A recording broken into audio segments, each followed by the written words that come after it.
Hi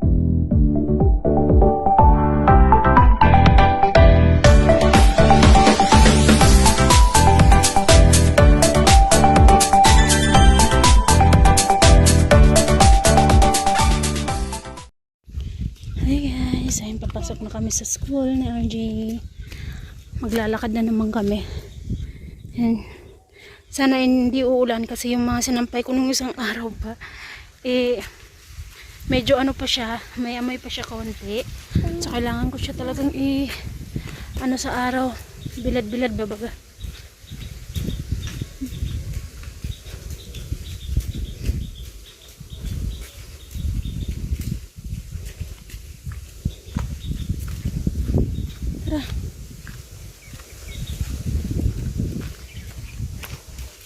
Mala naka-uniform to siya today.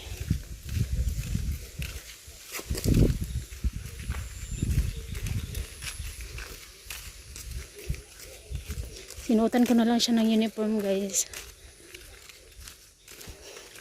Although sa school naman kasi ni RJ, yung iba ay nag-uniform, yung iba naman ay hindi. So okay lang talaga sa kanila na hindi mo na mag-uniform kasi kinder pa naman sila eh. Sabi na, hindi na mo.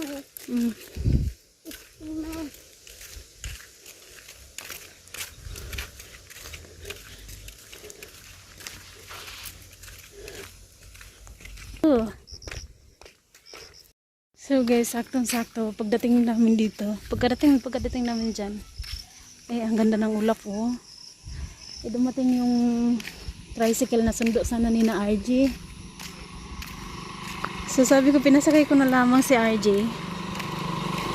Sabi ko sumakay ka na lamang kasi nga yung daanan ay maputik, baka madumihan yung ano mo, yung pants mo. Ayaw niya talaga. Sasakay man siya pero yung bag ako yung inano ko na lang na ako na lang yung magdadala ng bag mo. Ganun, sumakay ka na lang para hindi ka madumihan. Ako sana talaga yung magdadala ng bag niya pero nung driver tawag dito pinasakay niya sa kukunin niya talaga yung bag para hindi na lang daw ako pumunta doon. Sinyas na lang kami babaga. Pero umiyak talaga si RJ. Pero pupunta pa rin ako doon guys. Sisilip lang ako kung umiyak ba talaga siya ng malakas or ano. Daan na tayo. So, nadaanan ko na naman yung bahay. Timing din nandyan din yung si Ama. Ama din kasi yung tawag ko doon sa auntie ng asawa ko. Iba-iba kasi yung tawag mo guys eh. Minsan sa ibang auntie ng asawa ko is mayroong auntie na yung itawag mo na auntie or di kay Didi or Ama, yung ganun ba? Aming manok oh. Sayang naman ang patula guys, hindi pa nila hinarbis. Naano na siya, gulang. Malapit naman na tayo.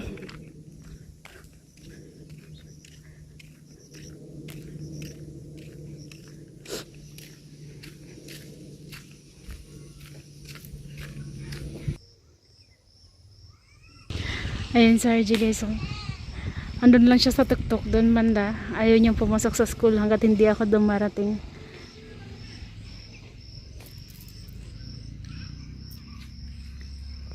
Tignan niyo sila guys oh.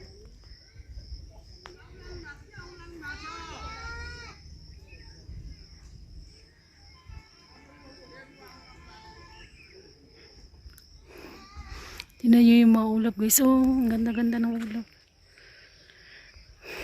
Very good siya kasi nililinisan niya yung ilog para may matubig na rin sila kapag gawa sa pag-uulan tataas na yung ano.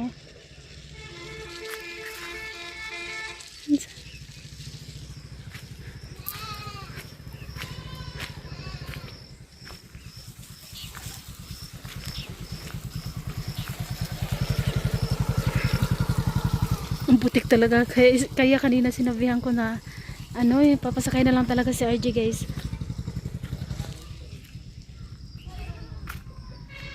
Umiyak talaga si RJ ay. Pero sininyasan kasi ako ng teacher na umalis na lang daw ako. Umuwi na daw ako.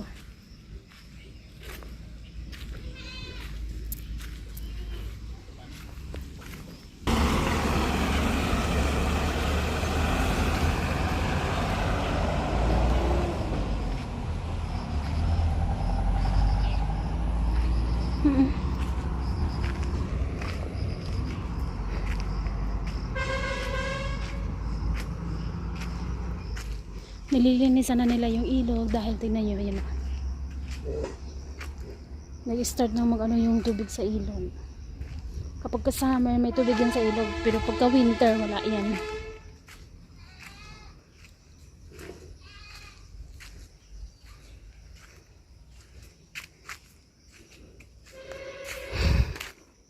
Ito na naman ho yung may papakita ko sa inyo dahil ito na naman ho yung ganap ko today. Nawa ko talaga kay RJ guys. Eh, guys, grabe yung iyak niya. Grabe yung ano nila na. Grabe nila yung pagkonbinsi kay RJ na pumasok na sa loob ng school. Lumabas pa yung teacher para buhatin sa RJ. Tsaka yung teacher na nagbuhat eh payat pa. Kaya nahirapan siyang buhatin si RJ. Kasi nga ayaw bumaba ni RJ sa tuktok dahil iniintay niya daw ako. Kasi nga sabi ko susunod ako sa iyo. Susunod naman din talaga ako kasi sana guys.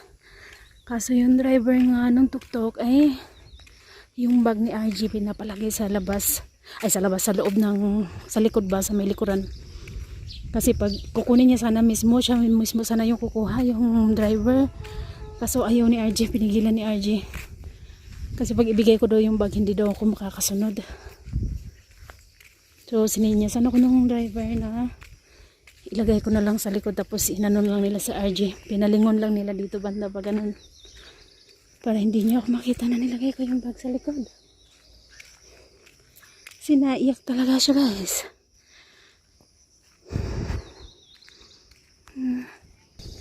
Guys, dito sa Nepal, alam niyo ba, napakaraming ano dito. Ayan. Tuba-tuba, panghampol. Yan sa amin sa Pilipinas, pinapanghampol lang namin yan. So yung tong bahay na to guys, ang ganda pa naman ng place. Kasi sa harap mismo, pwede kang mag-garden-garden dyan. Ayan. Tapos sa magkasada pa mismo, yung mga bata pwede pang maglaro dyan, yung mga ganyan. Kaso wala na daw nakatira dyan. Nasa ano na daw, nakatira na sila sa city. Hindi na ako sasagdad dyan guys, dito na lang ako. Nakatira na daw sa city kasi yung mga magulang, kasi yung mga anak din ho guys is nasa abroad na daw lahat, diba? At sabi ni uncle sa akin, kwento ni uncle yun sa akin na sabi naman ni uncle sa akin na yung bahay daw nila sa city napakalaki din daw kasi dito kasi sa Nepal guys mahilig sila sa malalaking bahay kung kaya naman nila yung gastos, diba? Why not din naman, diba? Kung kaya naman yung gastos, kung kaya mo mapagawa ng malaking bahay, o di magpagawa ka.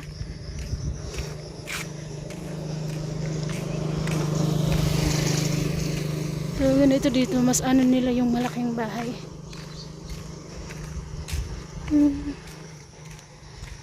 Walang katao-tao.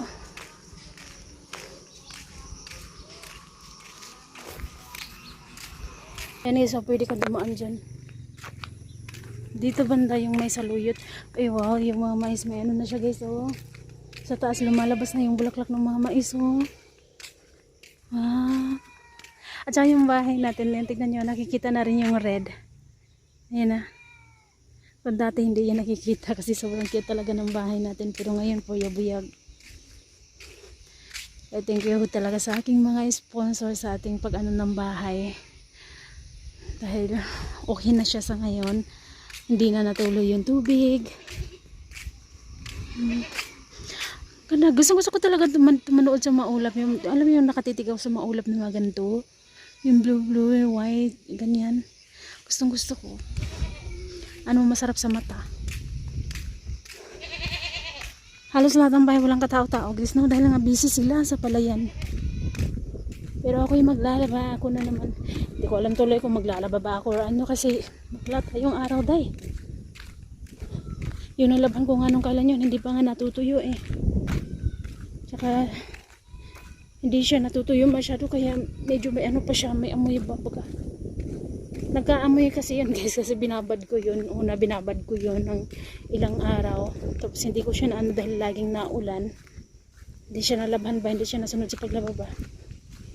Tapos nilabahan na nga, dinawrihan ko. Okay, sana kung naarawan nyo na mabuti. Hindi yun mga ngumi, pero hindi.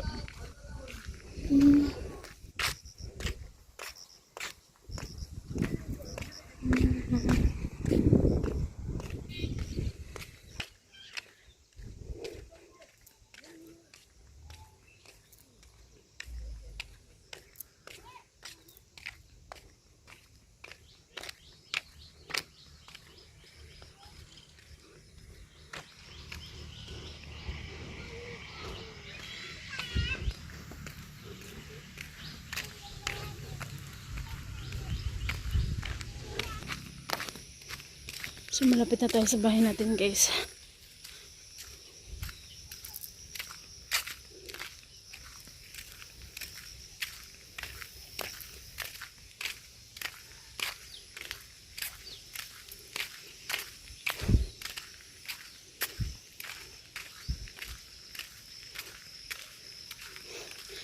Dito pagkasama wala ka halos makitang bahay kapag ka taniman ng mga mais ganyan. Pero ang dali lang ng panahon no? Parang kailan lang liliit lang. Tapos ngayon nagkaroon na ng lumalabas sa pala, hindi ko namalayan din na lumalabas sa pala yung niya, yung parang bulak niya sa dulo ba. So ibig sabihin lang yan, magkakaroon na din yan ng mga bunga. Magkakaroon na mga bunga, tapos lalaki. Tapos hahabisin, tapos na. Hindi na ako dadaan dyan, dito na ako. Wala naman tao dito.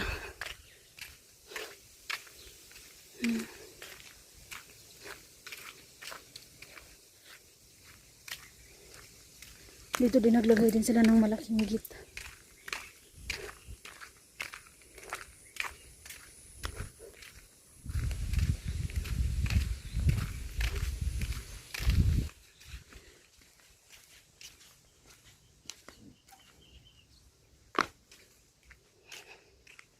Yan, nakabalik din tayo. Yan dito, yan, tignan nyo, tinatakpan na nila.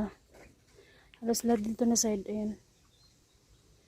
Kasi nga, lagi silang nagkagulo. Lagi silang nag-aaway. Yung sinampay ko, dumarating talaga dito umabot ako dito sa bulsa, sampay, kahit mabaho, sinampay ko na lang dito talaga. Ang lakas talaga ng amoy guys, ay ng baboy, pwede kuan lang yun. So ngayon, hindi mo na ako makagalaw-galaw sa aking mga halaman, no? Lalo na sa aking mga gulay, kasi bala ko pa naman lagyan ko na sana ito ng gapangan, itong sitaw ko.